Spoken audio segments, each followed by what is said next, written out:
Famine and the Black Death illustrate the waning of manorialism. Manorialism was the economic system of the Middle Ages. It was based on subsistence agriculture. European peasants produced enough for themselves to survive and enough of a surplus for European aristocrats to live well. It was a decentralized system made up of self-contained estates. The defining feature is parochialism. People ate, clothed themselves, lived in a shelter based upon local resources. Very little came from outside. The Roman system of trade and commerce collapsed at the end of the Roman Empire, and local communities had to fend for themselves. Cities like London and Paris and Rome shrank to a fraction of the size they were before because the local economy could not support large populations. Parochialism became the word of the day. What can a community gather locally? A large number of European peasants became serfs. Serfdom was a near universal feature of the European experience. Peasants could not leave the land. A European peasant was born in a village, and a European peasant died in a village. They weren't slaves because in slavery, an owner can buy and sell a human being. For European aristocrats, a ready-made labor force came with the property. So when a lord or a vassal took control of a fiefdom, the peasants came with them, and the peasants supported the ability of a lord, a vassal, or a churchman to live a life of leisure. Leisure provided the opportunity for the lord or the churchman to do other things besides dig in the dirt. Digging in the dirt was the job of a serf. Life did get better in the High Middle Ages. Two main reasons for life getting better were the invention of a horse collar and the deep plow. The horse collar modified a yoke so that the weight of the plow transferred from the shoulders or to the whole chest cavity. And so a yoke that you see on the left would choke a horse. But the horse collar, which you see on the right, redistributes the weight of the plow so that a horse can use it.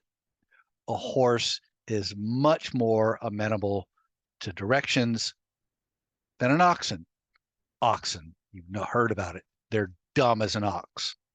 Horses are faster and easier to handle than an ox. This increases productivity. The other invention that helped increase productivity in the High Middle Ages was the deep plow. Unlike the ancient scratch plow that literally scratched the surface, the deep plow took advantage of the deep, rich soils in Western Europe. Western Europe is full of river valleys.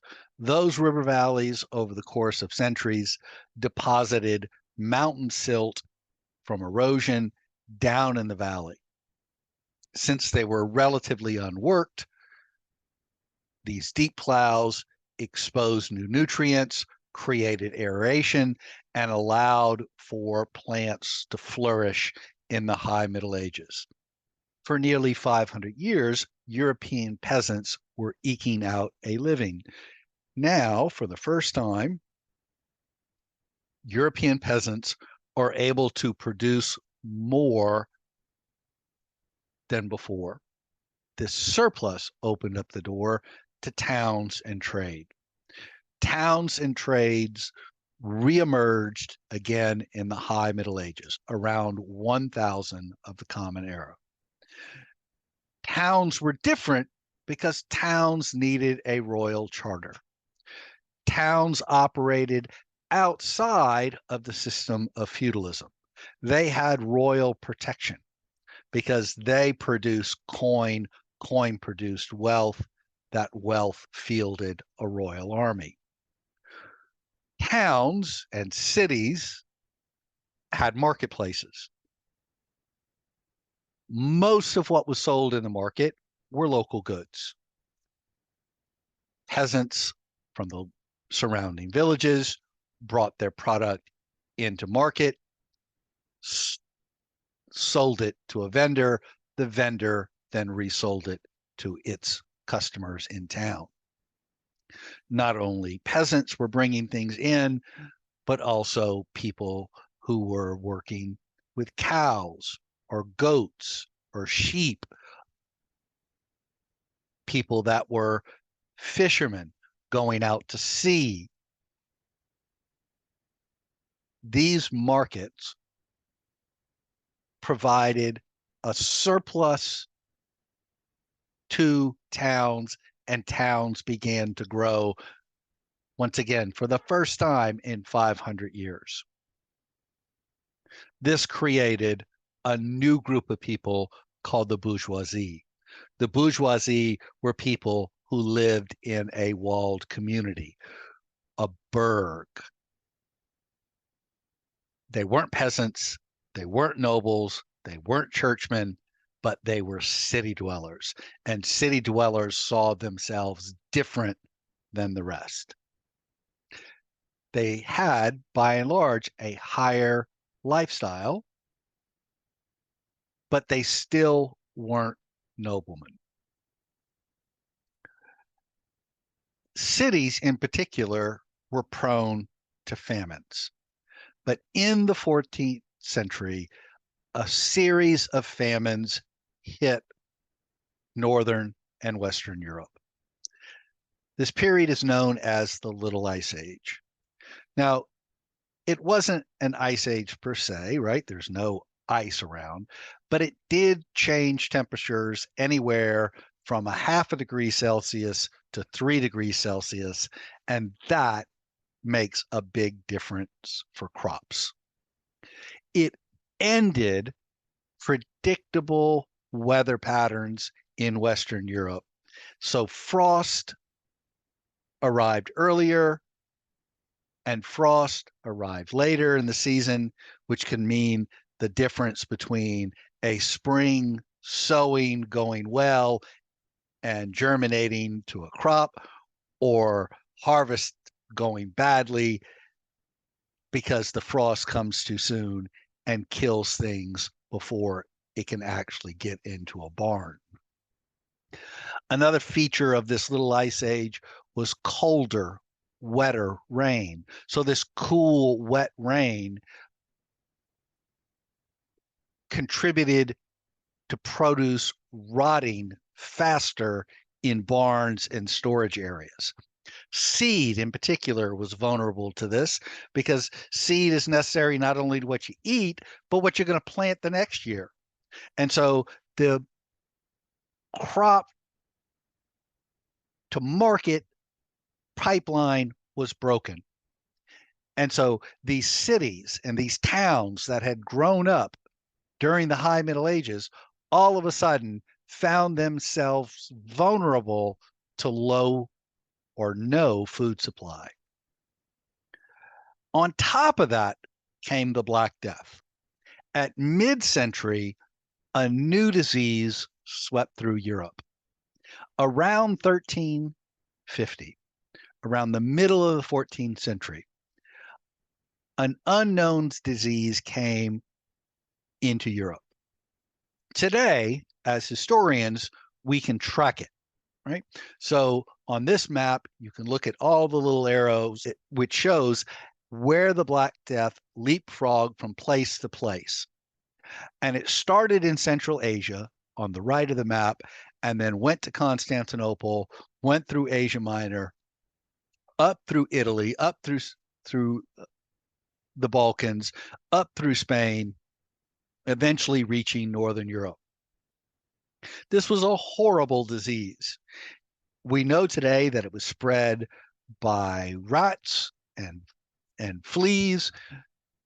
The people in the Middle Ages didn't know that. All they knew that all of a sudden this disease hit.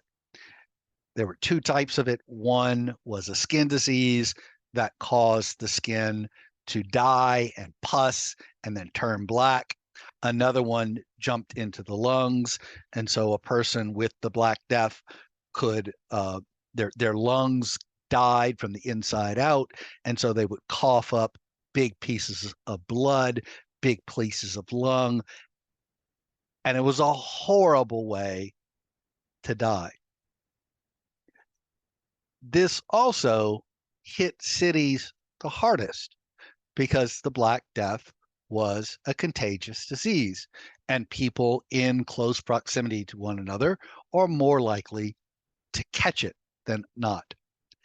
Anywhere from 30% of a population to 100% of the population could be wiped out by this Black Death. Some villages were skipped over altogether, but those were seen as miracles that God had intervened on their behalf. But this Black Death dropped the population of Europe so much that it created a labor shortage.